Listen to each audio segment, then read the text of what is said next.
Good morning, students. I'm well here, and I hope all of you are also well at your home.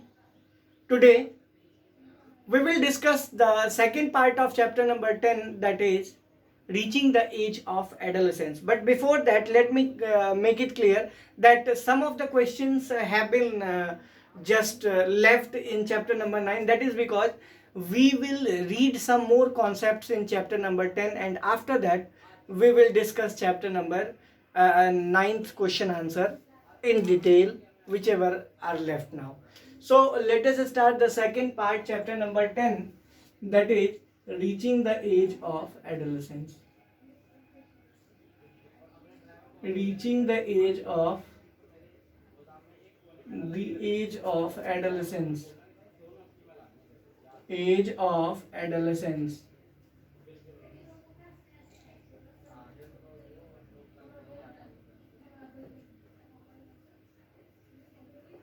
ठीक है बेटा।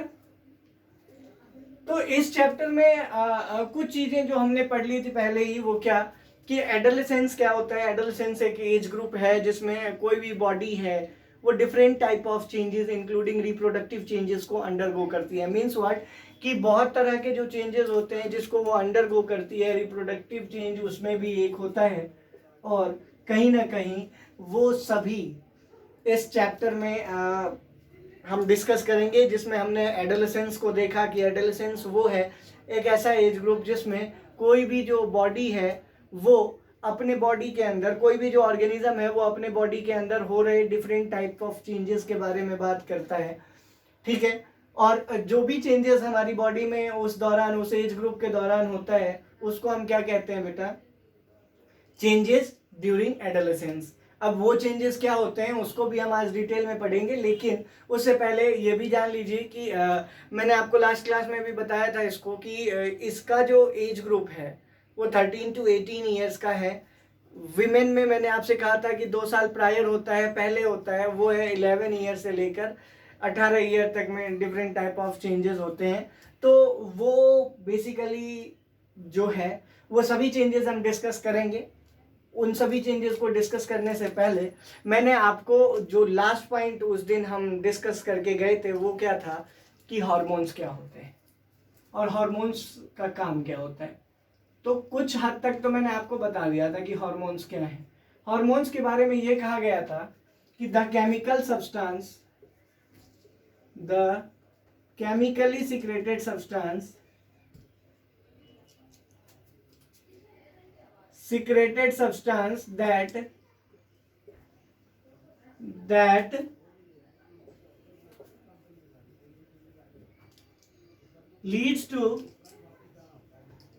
that leads to the different type of changes in our body. Different types of changes in our body. Clear है बेटा? Means what कि जब भी हम बात करेंगे तो हम ये कहेंगे कि भाई हार्मोन्स जो है वो केमिकली सीक्रेटेड सब्सटेंस हैं जो लीड करता है different types of changes in our body को।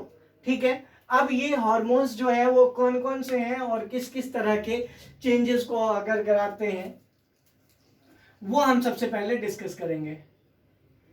मैंने ग्लैंड्स के लिए आपको मैं बताऊं, एंडोक्राइन सिस्टम होता है एक जिसके अंदर सारे ग्लैंड्स काम करते हैं। ठीक है, और इनमें पहली बात तो ये कि ये जान लीजिए कि ग्लैंड्स क्या हैं। ग्लैंड्स आर responsible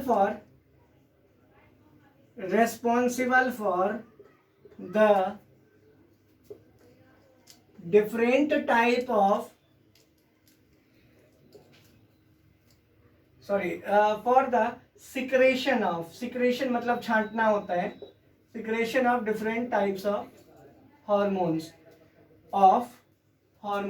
और ये हार्मोन्स कौन कौन से हैं ये ज़्यादा इंपॉर्टेंट है। हम एक एक करके उसको भी देखेंगे कि हार्मोन्स कौन कौन से हैं, अलग अलग तरह के जो हार्मोन्स हैं वो हार्मोन्स कौन कौन से तरह के हैं, ये भी डिस्कस करना बहुत ज़रूरी है। ये बात आपको हमेशा ध्यान में रखना होगा। और वो ज़रूरत किस चीज़ की है अभी?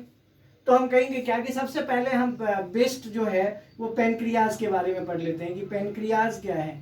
पेनक्रियाज के बारे में कहते हैं कि ये एक ग्लैंड है। क्या है? ग्लैंड है। अब इस ग्लैंड का काम क्या है? तो हम कहेंगे क्या कि to secrete insulin in our body.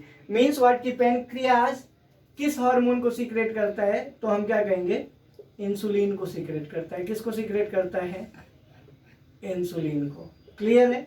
अब पेनक्रियाज अगर इंसुलिन को सीक्रेट करता है, यहां मैं ये लिख देता हूं ताकि आपको कंफ्यूजन ना हो, हार्मोन सीक्रेटेड।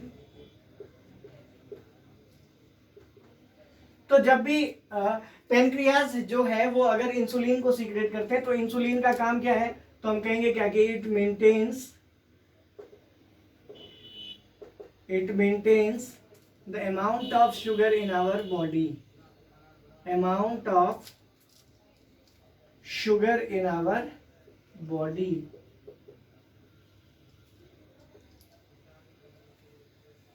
ठीक है? इंसुलिन का काम क्या है कि insulin it maintains the amount of sugar in our body. वो क्या मेंटेन करता है? Amount of sugar in our body. ठीक है? अगर if a body lacks in insulin, if a body lacks in insulin, lacks in insulin, अगर कोई भी बॉडी इंसुलिन या किसी भी बॉडी में इंसुलिन लैक का मतलब होता है कमी। ठीक है? If a body lacks in insulin that means he will suffer from a disease that is called diabetes. नहीं, हमेशा ध्यान रखना है, if a body lacks in insulin the person will suffer a disease called diabetes, from a disease called diabetes.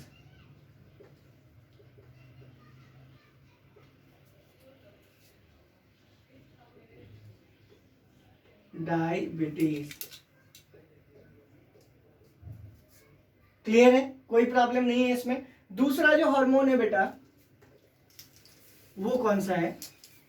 मैं यहां 3-4 hormones की ही बात करूंगा। ठीक है? अब एक है थायराइड ग्लैंड।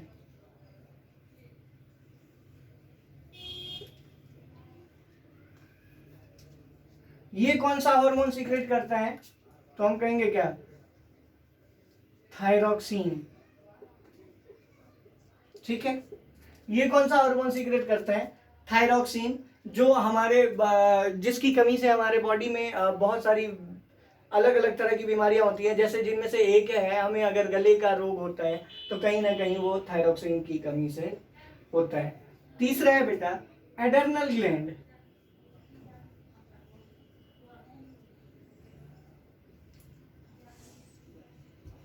एडर्नल ग्लैंड का काम क्या है? ये कौन सा हार्मोन सीक्रेट करता है? तो हम कहेंगे क्या कि एडर्नल ग्लैंड जो है वो एडर्नलिन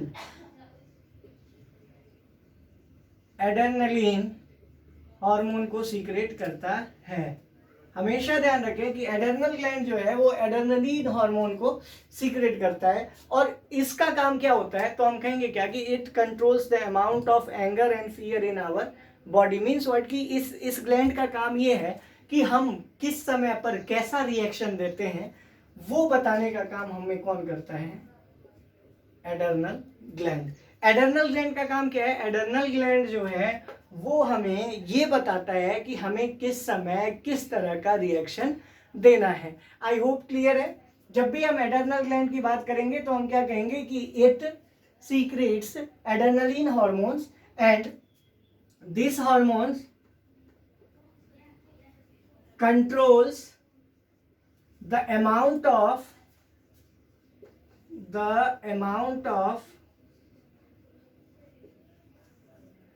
ठीक है anger and fear in our body, anger and fear in our body.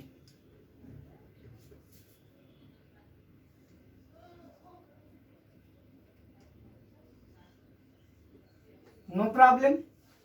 Next point क्या है? ये तो कुछ वैसे हार्मोन्स थे जो डिफरेंट टाइप ऑफ चेंजेस लेकर आते हैं हमारी बॉडी में। अब एक हार्मोन ऐसा हम पढ़ेंगे जो रिप्रोडक्टिव चेंजेस लेकर आता है, और वो कौन सा है? Testosterone and estrogen. टेस्टोस्टेरोन और estrogen, the hormone responsible for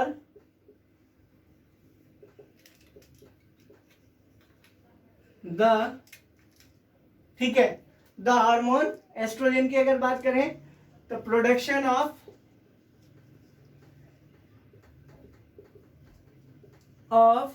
ovum in female body. ठीक है, या ओवम की जगह रिप्रोडक्टिव सेल हम लिख देंगे तो ज्यादा अच्छा है।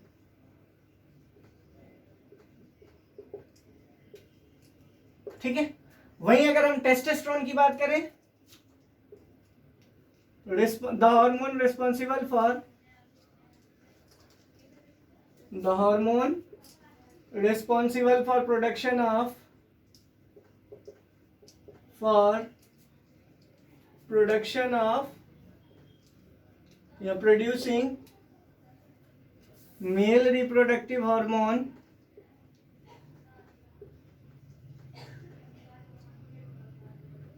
रिप्रोडक्टिव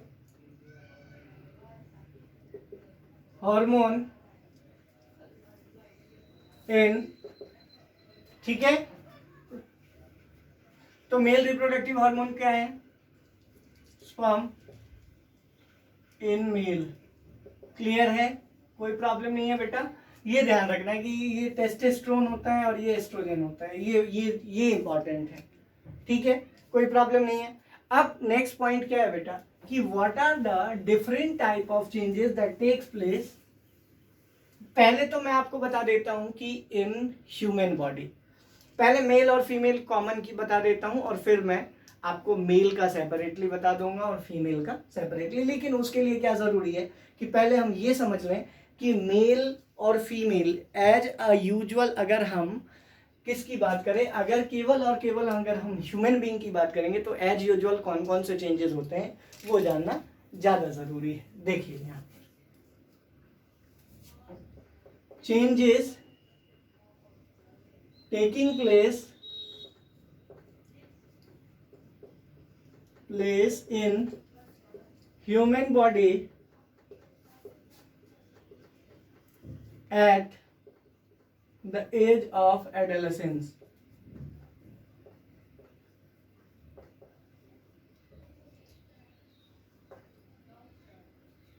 ठीक है,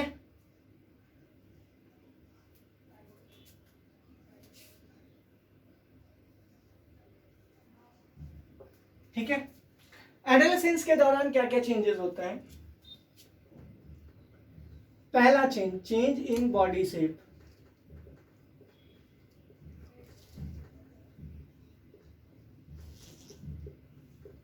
सबसे पहला चेंज क्या है? Change in body shape. कोई प्रॉब्लम नहीं है इसमें, तो ये बहुत सिंपल है। बॉडी शेप कैसे चेंज होता है मैं आपको बताता हूँ। हाइट बढ़ती है, क्लियर है। उसके बाद अगर हम बात करें तो शोल्डर्स जो हैं उन पर मसल्स ज़्यादा आते हैं, शोल्डर्स ब्रॉड होते हैं। तो ये कुछ ऐसी चीज़ें हैं जिनके बारे में सबसे आसान बात इसको बॉडी शेप को समझने का क्या है कि हमारी हाइट बढ़ जाती है। ठीक है, ठीक है। Shoulders become broader,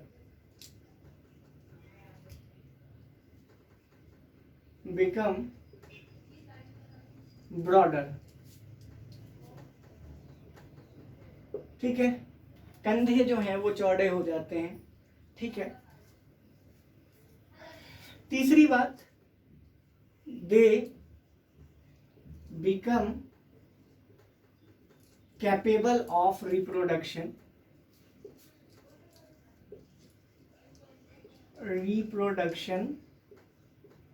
as they start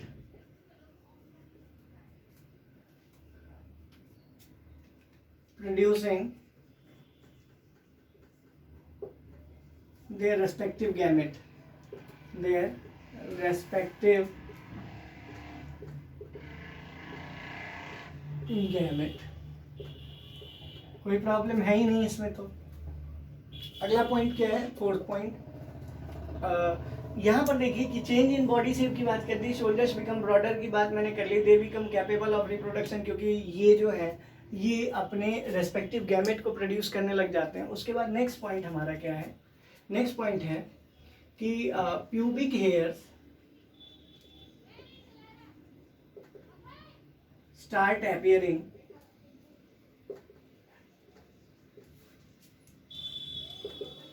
in the pubic areas as well as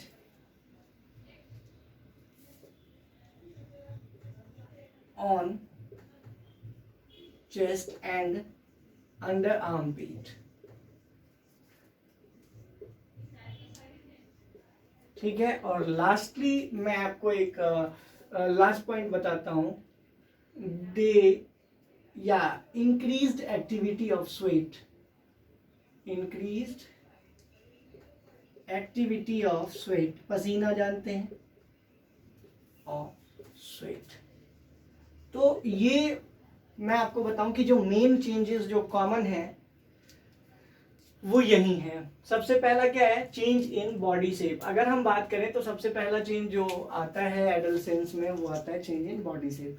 दूसरा, शोल्डर्स बिकम ब्रॉडर। ब्रॉडर मतलब क्या होता है, चौड़ा, ठीक है, चौड़ाई बढ़ जाती है कंधे की। उसके बाद they become capable of reproduction as they start producing their respective gamete. वो रेस्पेक्टिव गैमेट को प्रोड्यूस करने लग जाते हैं, इसीलिए वो क्या हो जाते हैं बेटा, कैपेबल ऑफ रिप्रोडक्शन। कोई प्रॉब्लम नहीं है। उसके बाद pubic hairs start appearing in the pubic areas as well as on the chest and under armpit। pubic areas में pubic hair start कर जाते हैं appearing, ठीक है, under armpit, उसके बाद pubic areas में और chest पर। उसके बाद increased activity of sweat, पसीने ज़्यादा आने लग जाते हैं। आई होप यहाँ तक क्लियर है। नेक्स्ट क्लास में जब हम मिलेंगे तो सेपरेट चेंजेस डिस्कस करेंगे, और साथ में लास्टली हम ये भी डिस्कस करेंगे कि एडोलेसेंस को ग्रो करते समय किन किन चीज़ों का ध्यान रखना चाहिए और उनके पेरेंट्स को क्या केयर लेना चाहिए जब वो इस स्टेज में हो। Till then stay home, stay safe, God bless you, thank you very much.